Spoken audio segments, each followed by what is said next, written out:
Então, só para a gente lembrar, né? Vamos dar continuidade ao nosso estudo de Gálatas. São 6 capítulos. Vamos passar hoje pelos capítulos 1 e 2 e assim dando sequência, ok?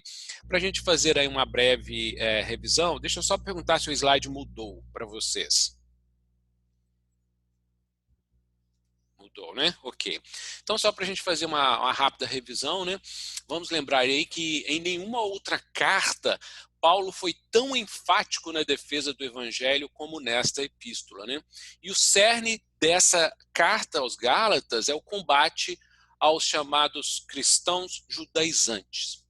Aqueles que, embora convertidos, que frequentando a igreja, mas eles entendem que a graça não é suficiente, que a cruz, a obra de Cristo na cruz não é suficiente. E eles queriam convencer os demais crentes não judeus, os gentios, né? No caso, os Gálatas, e até em outras regiões onde a igreja estava expandindo, eles queriam convencê-los de que era necessário mais do que fé, mais do que graça, era necessário ritos, obras e outras coisas, naquele tempo, mais especificamente as obras da lei de Moisés, mas a gente poderia contextualizar isso para os nossos dias, com tantas obras que se fazem entre os cristãos e que a gente deve ter o cuidado para entender que nada disso traz salvação, nada disso substitui a obra de Cristo, que é completa, que é cabal, que é absoluta, ok? As nossas obras são fruto e não causa de nossa fé, da nossa salvação, da nossa redenção, né? E isso foi visto como um perigo muito grande por Paulo, né? Daí a ênfase e a forma tão vigorosa, em comum até em relação às demais cartas, com que ele escreve essa carta.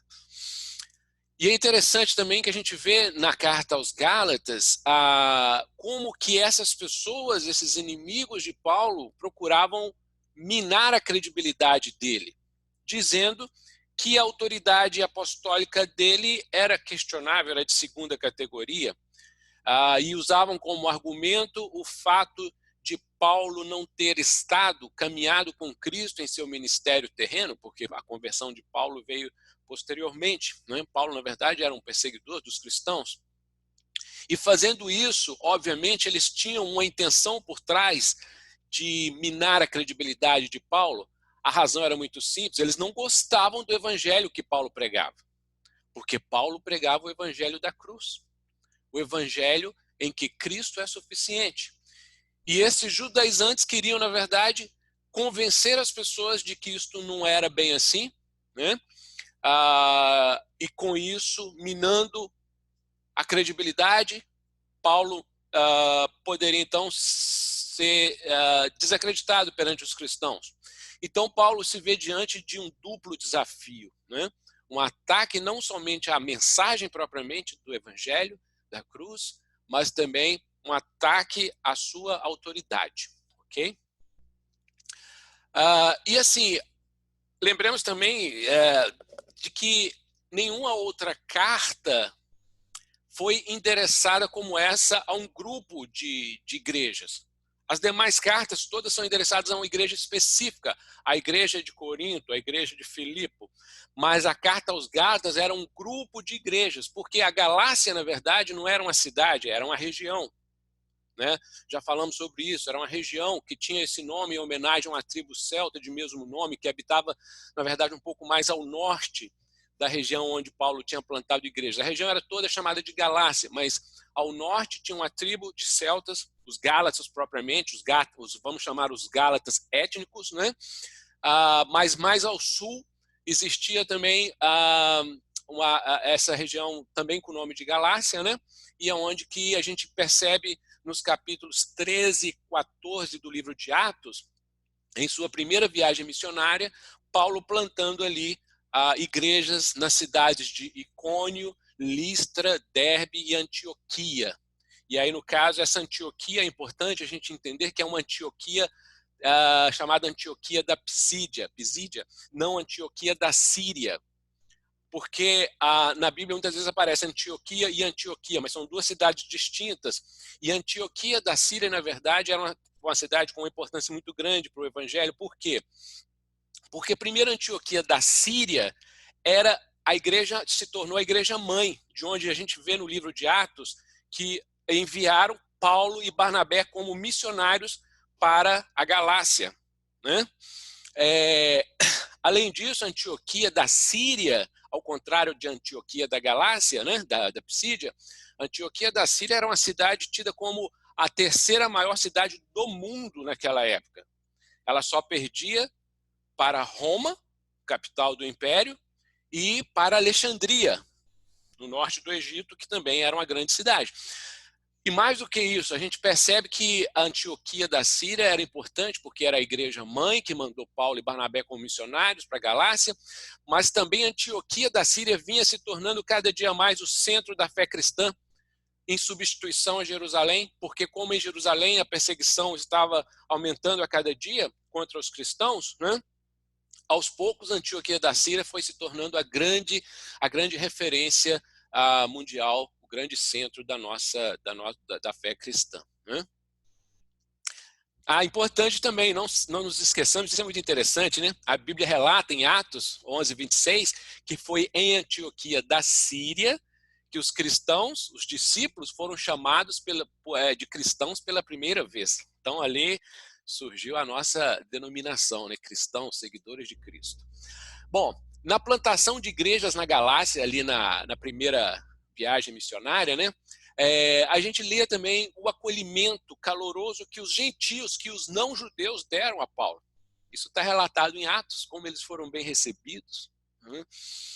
Ali nós tivemos muitas conversões importantes daquela primeira viagem, mas, infelizmente, ao mesmo tempo a gente vê a hostilidade com que os judeus da Galácia trataram os apóstolos, trataram Paulo, né, e seus acompanhantes naquela primeira viagem. E a gente lembra também, estudamos isso com o Ricardo, né, em Atos 14:19, que numa dessas 4 cidades da Galácia, ele chegou a ser apedrejado e foi arrastado para fora da cidade, no caso a cidade de Listra, ele foi arrastado semi-morto, né? E de forma sobrenatural ele sobreviveu e retornou à igreja mãe em Antioquia da Síria. E aí por que a gente acredita que essa carta aos Gálatas foi escrita após essa primeira viagem missionária e não após outra, segunda, terceira viagem? Porque esse problema dos cristãos judaizantes já estava ocorrendo em Antioquia da Síria, né? Em Jerusalém nem se fala.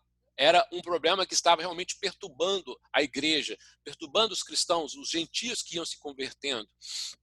E a gente lê em Atos 15 que reunidos ali em Antioquia da Síria e percebendo todo o transtorno que aquela questão estava sendo trazida para os gentios, dos judeus querendo obrigá-los a seguir os ritos de Moisés, a se circuncidarem, né? Então eles tomam uma decisão e falam: vamos todos para Jerusalém, vamos nos encontrar lá com a liderança da igreja, vamos fazer um concílio. E tomaram a decisão sobre isso. Isso está relatado em Atos 15. Então Paulo, né, desce ali para Jerusalém. E a gente lê em Atos 15, né? Se vocês não forem circuncidados, isso são os judeus falando, né? Se vocês não forem circuncidados conforme o costume ensinado por Moisés, não poderão ser salvos. Ou lemos também, é necessário circundá-los e exigir deles que obedeçam à lei de Moisés. Queriam colocar um jugo, um cabresto sobre os cristãos, tirar a liberdade deles, né? Bom, e então, diante disso, eles partem para Jerusalém, né? Vai Paulo, Barnabé, Pedro, Tiago, né, o meio-irmão de Jesus, é ele quem preside essa assembleia. E ali naquela assembleia que está relatado em Atos 15, de 19 a 21, é tomada uma decisão, um documento é escrito. E essa decisão é: não há julgo de lei sobre cristãos. né? Essa carta, esse documento, então, é espalhado por todo o mundo, onde as igrejas já estavam sendo plantadas, para que os judeus cessassem essa perturbação aos novos crentes, né? Aqueles que não eram judeus. E como Paulo, na carta aos Gálatas, não menciona absolutamente nada dessa decisão, a gente assume, então, que a carta foi escrita antes do concílio, ou seja, teria sido escrita quando ele retornou da primeira viagem missionária para Antioquia da Síria, né? Depois houve o concílio. Então, nesse meio tempo, ele teria escrito a carta, daí ele não mencionar absolutamente na carta da decisão deste documento, né? Que era o que naturalmente se esperava. Mas então, a essência do evangelho, Paulo bate firme, porque na verdade, o que Paulo, a forma enfática e apologética com que Paulo defende e se expressa nessa carta de Gálatas, mostra, na verdade, que Paulo enxergava um perigo tão grande e ele deixa claro que, na verdade, aquilo não se tratava apenas de mudanças de posições teológicas, de detalhes da doutrina, mas significava que não haveria evangelho. Se a gente tivesse que retornar aos ritos e às obras para a salvação, então, na verdade, não existe evangelho, né? E aí a gente lê em Gálatas 1, né, 3 e 4, né, ele falando logo no início, ele já deixando claro a vocês, olha como ele cumprimenta os cristãos, os Gálatas, a vocês graça e paz da parte de Deus nosso Pai e do Senhor Jesus Cristo, que se entregou a si mesmo por nossos pecados, a fim de nos resgatar desta presente era perversa, segundo a vontade de nosso Deus e Pai. Então ele logo de cara, ele já deixa, dá um chega para lá e fala, gente, não existe remissão de pecados por obras, por ritos e pelo que quer que seja. É Cristo, o Senhor Jesus Cristo, ele se entregou por nossos pecados, ele nos resgatou, a remissão é Cristo apenas, né? Então, a gente percebe isso, nada de circuncisão, de mandamentos da lei, de quaisquer que sejam as obras, boas ou más, não importa, né? É Cristo que nos resgata. E é interessante também, ele fala, né, do evangelho que não é o evangelho, né? Admiro-me de que vocês, Paulo, na verdade, ele fica perplexo, ele se mostra atônito com aquilo, porque ele diz, admiro-me de que vocês estejam abandonando tão rapidamente aquele que os chamou pela graça de Cristo para seguirem outro evangelho que na realidade não é o evangelho.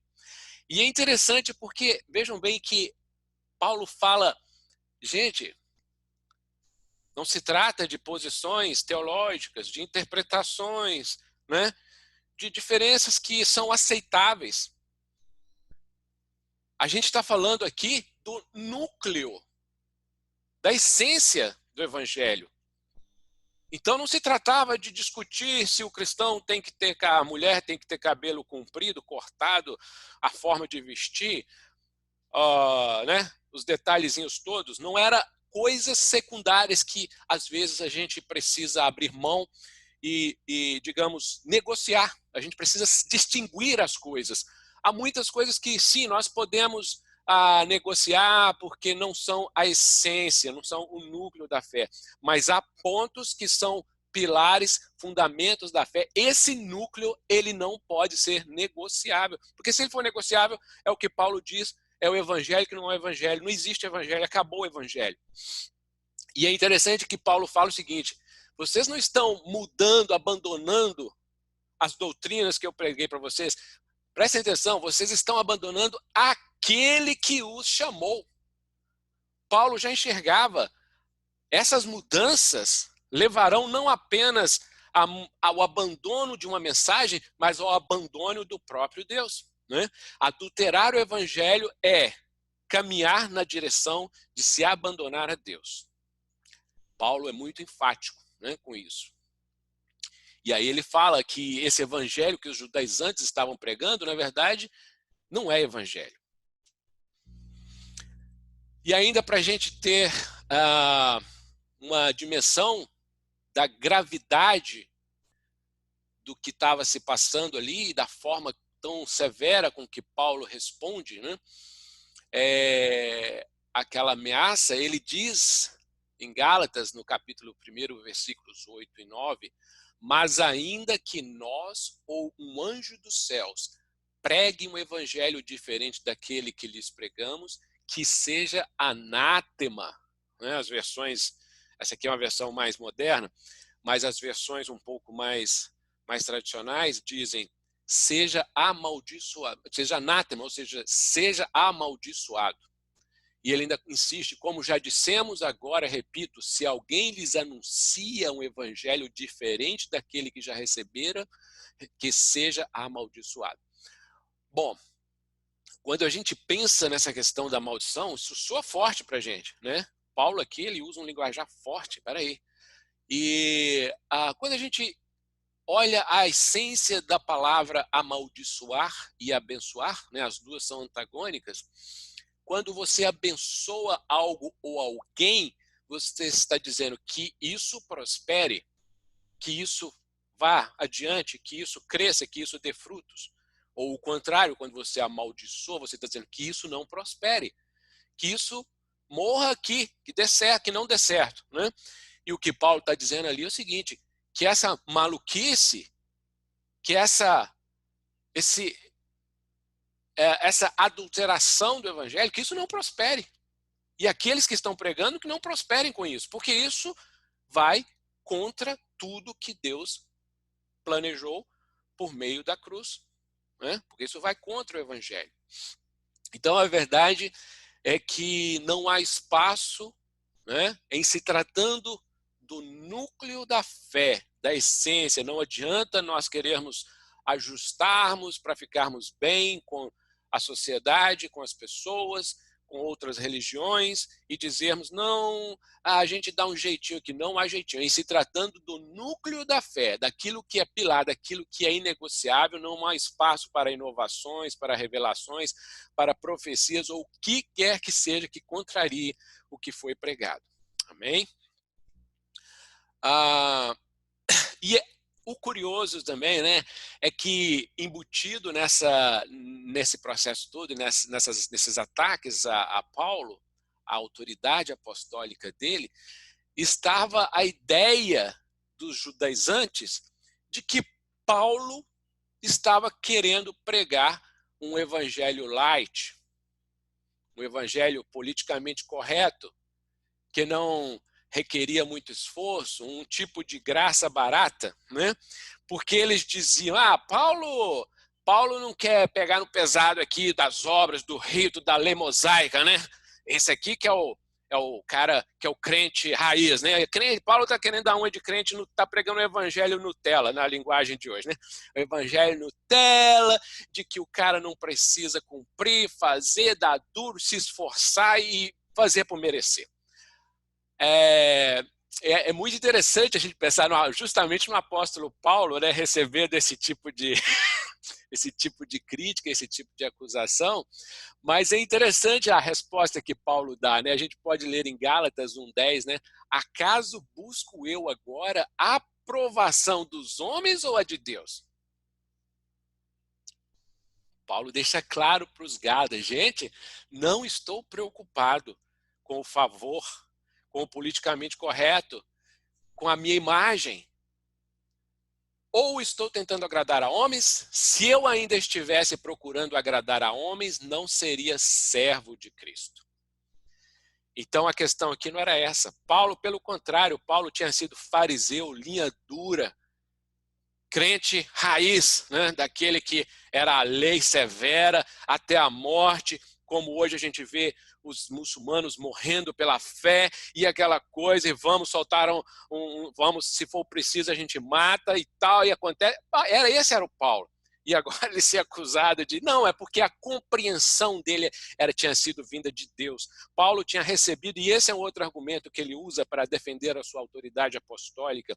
Ele fala, vocês estão dizendo aí, esses judaizantes, que eu sou um apóstolo aí, tabajara, meia boca de segunda categoria, porque eu não caminhei com Cristo na terra, eu recebi a minha mensagem diretamente dele. Eu estava indo a Damasco para fazer perseguição aos cristãos, quando no caminho a minha vida mudou, né? E aí a gente vê essa ênfase de Paulo quando ele diz, né? Quando lhe agradou revelar o seu filho em mim, ou seja, quando eu fui salvo, né, para que anunciasse entre os gentios, não consultei pessoa alguma. Tampouco subi a Jerusalém para ver os que já eram apóstolos antes de mim, mas de imediato parti para a Arábia e voltei outra vez a Damasco. Então não venho dizer que eu recebi essa mensagem que estou pregando de algum homem, de quem quer que seja, e que eu possa ter mal interpretado mal, entendido mal, aprendido mal. Eu não aprendi isso de ninguém, né?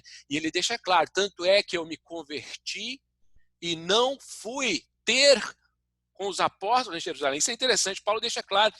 Eu fiquei 3 anos, ele fala assim, depois de 3 anos da conversão, pensam bem, se passaram 3 anos desde a conversão, que a gente poderia pensar, converteu, corre para Jerusalém e vai lá aprender com os apóstolos. Não, ele foi orientado por Deus a ficar 3 anos sem ir a Jerusalém, né?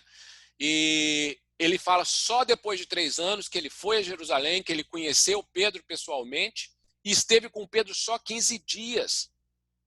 Vejam bem, depois de 3 anos de conversão, Paulo ficou apenas 15 dias com Pedro, né? Não vi nenhum dos outros apóstolos, ou seja, não convivi com eles muito tempo, a não ser Tiago, irmão do Senhor, né?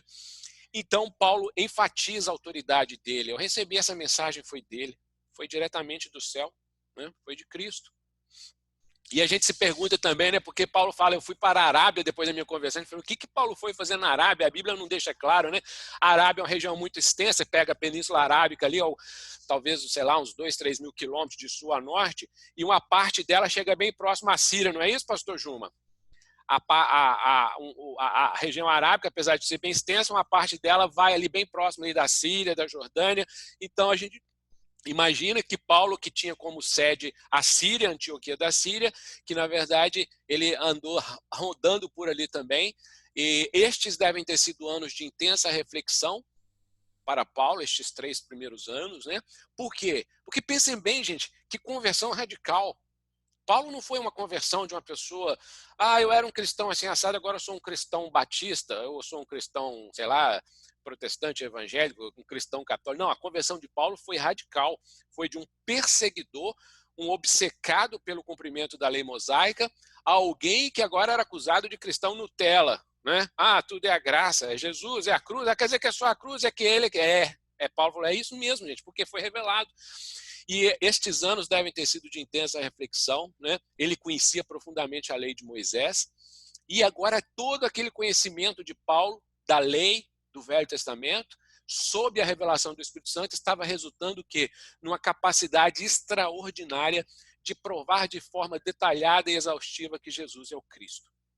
E a gente pode ler em Atos 9, 22, todavia, Saulo se fortalecia cada vez mais e confundia os judeus que viviam em Damasco, demonstrando que Jesus é o Cristo. Os judeus estavam atônitos. Eles falaram, esse cara, como é que a gente consegue explicar um negócio desse? Mudou da água para o óleo, ou sei lá, da água para o vinho, né? Porque isso confunde a gente. Mas a verdade é que a Bíblia diz que Paulo era capaz de demonstrar, né, Silvana, para você que é cientista aí, demonstrar não é achismo, eu acho, eu penso. Não, demonstrar é ali preto no branco, detalhado. E Paulo estava sendo usado por Deus com essa capacidade extraordinária. E é interessante também, né, gente? Porque na defesa de Paulo do Evangelho, se a gente for pensar bem, nas outras cartas a gente vê Paulo se apresentando logo no início da carta como o servo, o escravo de Cristo. E como Paulo se apresenta logo no início da carta aos Gálatas? Eu, apóstolo. Ele faz questão logo de cara de se apresentar como apóstolo de Cristo. Ou seja, ele entendia, não porque era uma vaidade, como a gente vê hoje algumas pessoas querendo se chamar de apóstolos, não é isso? Mas ele entendia que ali, por trás daquilo, havia uma ameaça grande à fé, né?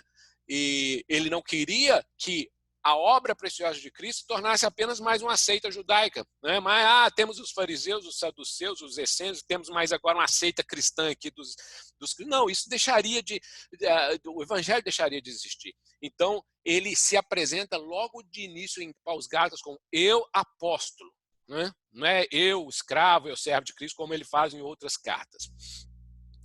A gente vê também a contundência de Paulo na defesa da liberdade cristã no capítulo 2, quando ele fala 14 anos depois subi novamente a Jerusalém.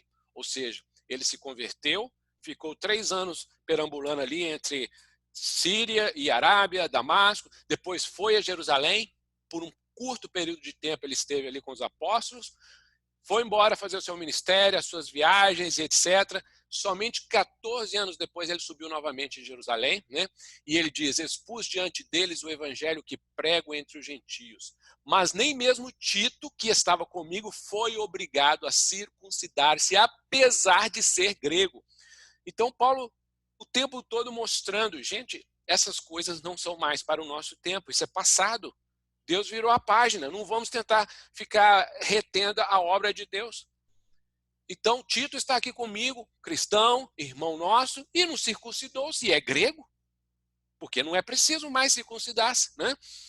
Essa questão, então, foi levantada, ele diz, porque alguns falsos irmãos infiltraram-se em nosso meio para espionar a liberdade que temos em Cristo Jesus e nos reduzir à escravidão.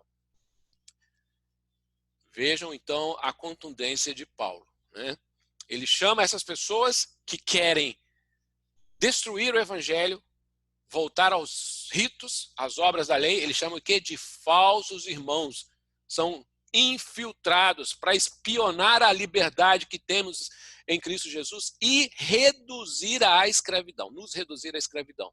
E Paulo diz, não nos submetemos a eles nem por um instante, nem por um minutinho, nem por uma hora, um dia, nem um segundo, para que a verdade do evangelho permanecesse com vocês. Gente, ele diz, não nos submetemos, porque eu sou um rebelde, porque eu sou um cara de temperamento forte. Não, para que a verdade do evangelho permanecesse com vocês. Foi esse a propósito da firmeza, da contundência, da resistência de Paulo, e não uma resistência meramente carnal, humana, como a gente poderia imaginar, né? E aí a gente vai caminhando para o final, e eu faço essa pergunta para vocês.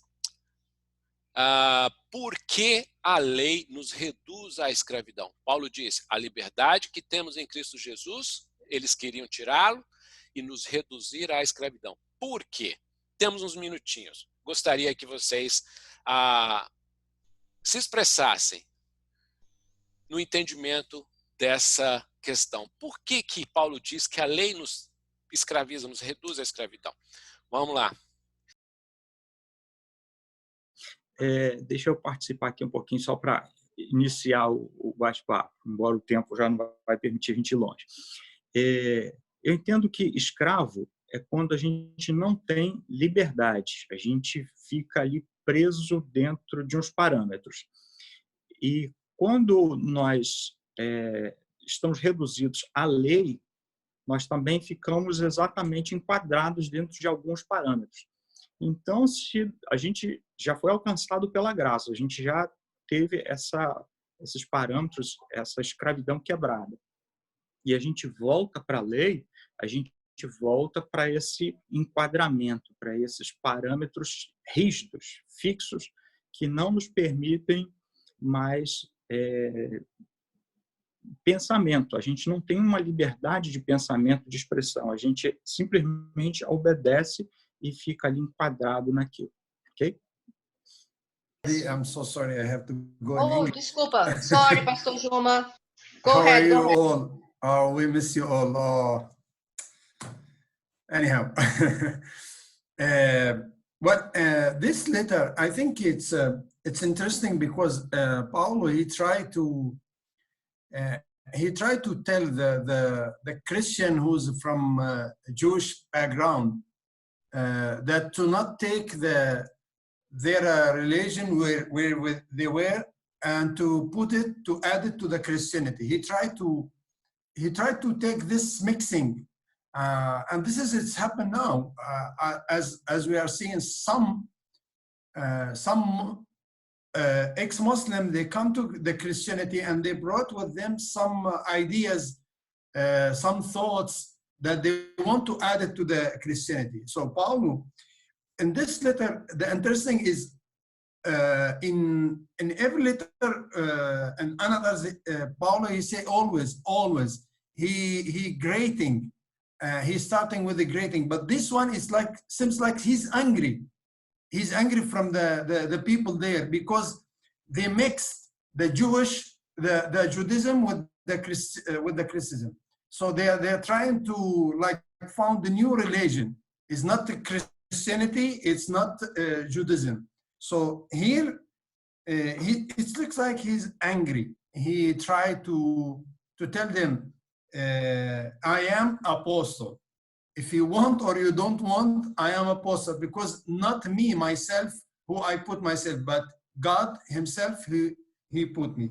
So I love this letter. I love it so much. In Arabic is, it's more interesting for me because it's my language. It's many things. It's really, and this letter, Paul, he tried to teach the Galatians. This church, probably he's, as Daniel, you said, it is probably Paul, he's the one who's started. And then those brothers, they went there and they started to continue this church. So he tried to give them the right teaching. And this is what usually Paulo is teaching. Always he go back to the right teaching. It doesn't matter who's in front of him. He's always go to the right teacher. Thank you so much. God bless you. Amém, pastor Juma. Bom, a gente está caminhando aí para o nosso tempo final. Eu não me lembro exatamente a referência, mas a Bíblia diz o seguinte: aquele que toma emprestado é servo do que empresta. E, gente, se tem uma coisa que reduz a escravidão é a nossa incapacidade de poder pagar o que devemos, né? Então, a lei é boa, santa e justa, é fato, ela foi estabelecida por Deus, né? Mas o problema é que nós não somos capazes de cumpri-la. Esse é o grande problema. E quando a gente fala que a lei é boa, santa e justa, lembremos o que a gente conversou no domingo passado, não estamos falando aqui daquela lei cerimonial dos sacrifícios dos bodes e das festas de Israel. Tudo isso para a gente é página virada mesmo, de fato. A lei nesse sentido não existe mais, ela já encerrou-se, cumpriu o que tinha que fazer. Mas a lei no sentido da expressão da vontade de Deus, a lei de que nós amemos, de que nós sejamos justos, que nós tenhamos equidade, que nós cuidemos das pessoas frágeis, dos pobres, das viúvas, dos órfãos.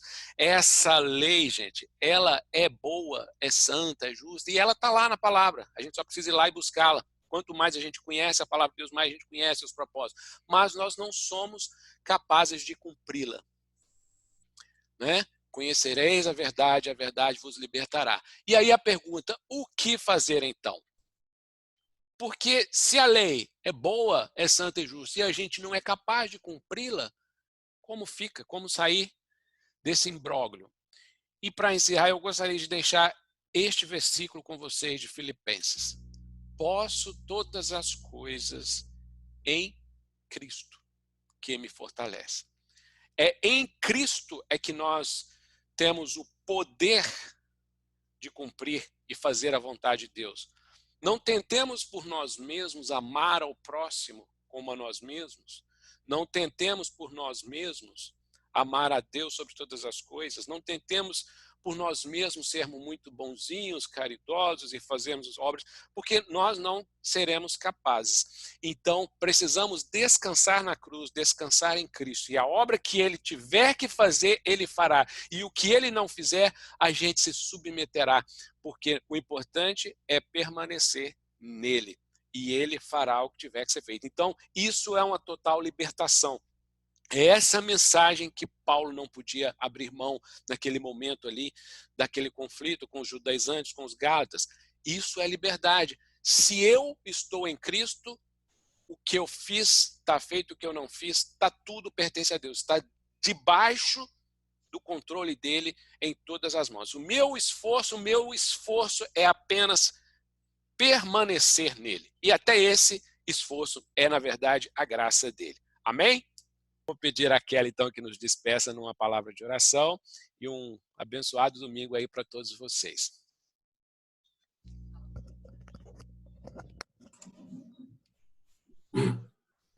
Senhor Deus, nós te agradecemos pela tua palavra, sabemos que a liberdade só tem através de ti, através do teu Espírito que nos ensina a cada dia, a cada instante. Que assim seja, Senhor, que o Senhor use as nossas vidas no controle do teu Espírito para que possamos ter liberdade de anunciar o teu Evangelho, Senhor. Nos ensina, Senhor, a depender de ti, Jesus, para podermos, Senhor Deus amado, fazermos a tua vontade. Senhor, obrigada, Senhor, por todas as mães, Senhor Deus, neste dia em que celebramos o Dia das Mães, que o Senhor derrame a tua graça, derrame o teu equilíbrio, a tua paz, o teu conforto, o teu consolo para algumas mães. E, Senhor, que o Senhor possa ouvir a voz, Senhor Deus, a oração de uma mãe, Pai. Que nós te agradecemos, Senhor, imensamente por cada uma delas. Senhor, obrigada por este domingo. Abençoe todas as famílias, Senhor, da escola dominical. Senhor, obrigada, Senhor, por cada um aqui, Senhor, nesta manhã, Senhor. Em nome de Jesus, amém. Amém. Gente, então um bom domingo para vocês. Não vamos esquecer de estar orando pelo nosso país, tá?